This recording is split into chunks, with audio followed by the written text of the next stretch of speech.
let's get to the issue of Presidents Trump and Putin meeting and the conditions under which they're meeting.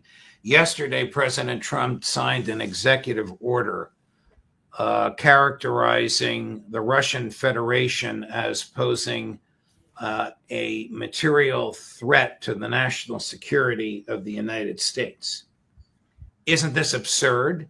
Isn't it, in fact, General Donahue is Exhibit 1, the other way around? Well, look, you know, Judge, my views, but we have to understand something.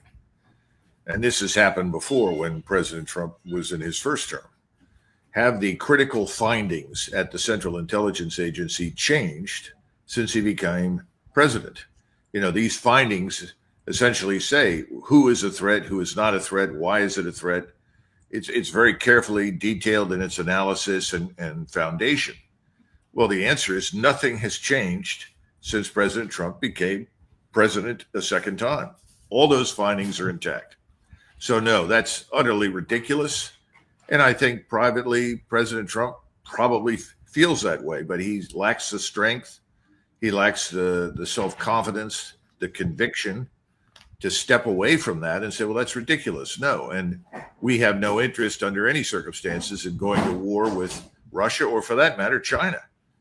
There's no interest on our part strategically in doing so. In fact, we have a strong interest in coming to some sort of agreement with Russia that averts any conflict at all. But he's not there. That's not what he's going to do. So he is once again conformed to what the status quo dictates, which is a status quo he did not create, but nevertheless he's subordinate to. Why would President Putin negotiate with President Trump while he is funding a war against Russia, while American intelligence agents are arming missiles and other projectiles trying to kill Russian troops? Donald Trump kills the people he's been negotiating with. Just ask the Iranians. Well, he's picked that habit up from Netanyahu, who kills most of his negotiating opposites. Look, I think we have to understand a couple of things. The Russians have always been receptive to the idea of talking to us. Or let's go back to the Biden administration. It was not the Russians who refused under any and all circumstances to speak to President Biden or his administration. Far from it. We were the ones that said, no, we will not talk to you. We are morally superior to you. You are bad.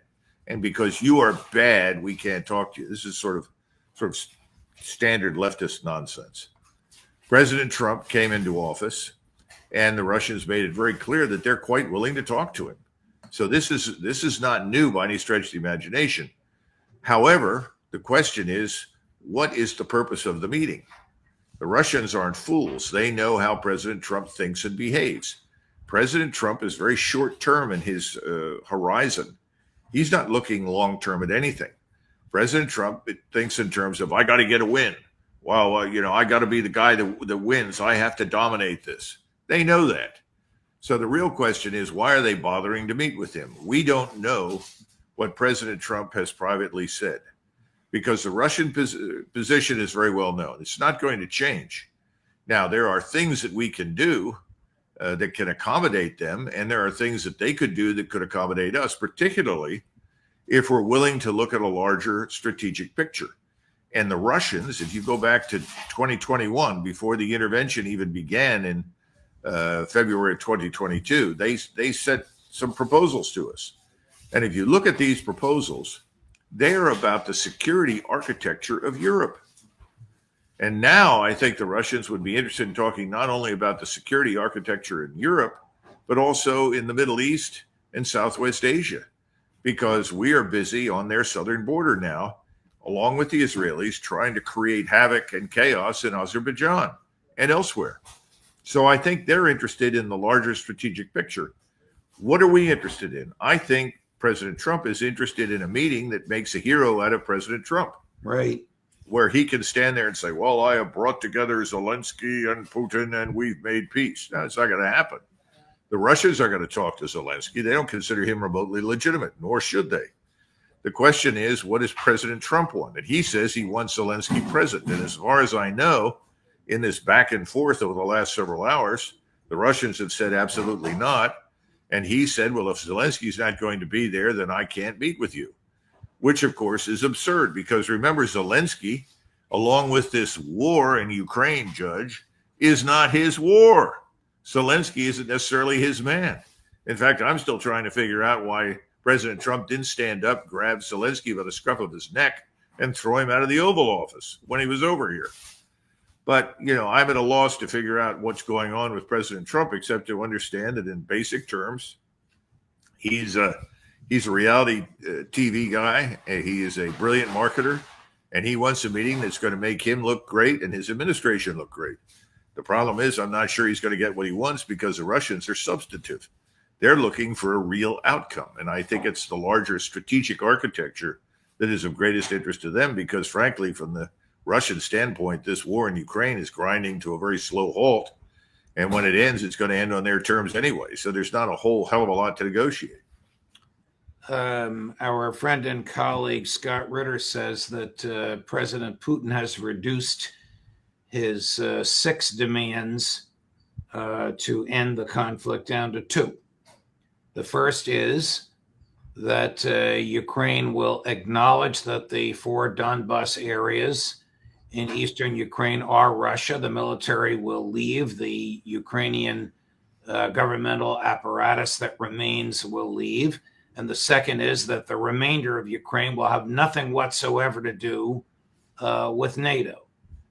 How could President Zelensky agree to that? He'd never make it back to Kyiv alive. Well, I think if it were up to a Ukrainian leader of Ukraine, a genuinely legitimate Ukrainian, an agreement could be reached.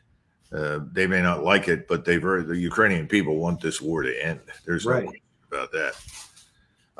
Zelensky is never going to acknowledge the legitimate control of anything in eastern Ukraine by the Russians. So that's the first thing. So that's an absolute non-starter. Secondly, Ukraine has to be demilitarized. That is whatever remains of this Ukrainian state, what we call rump Ukraine. And I'm not sure that the current Ukrainian leadership is prepared to go along with that either. I'm unconvinced that there are only 2 demands, though. I listened to translated, of course, comments by Yushakov this morning, who was speaking for the government. I did not get the impression that all but those 2 demands had been brushed aside. Okay. So I'm a little skeptical of that.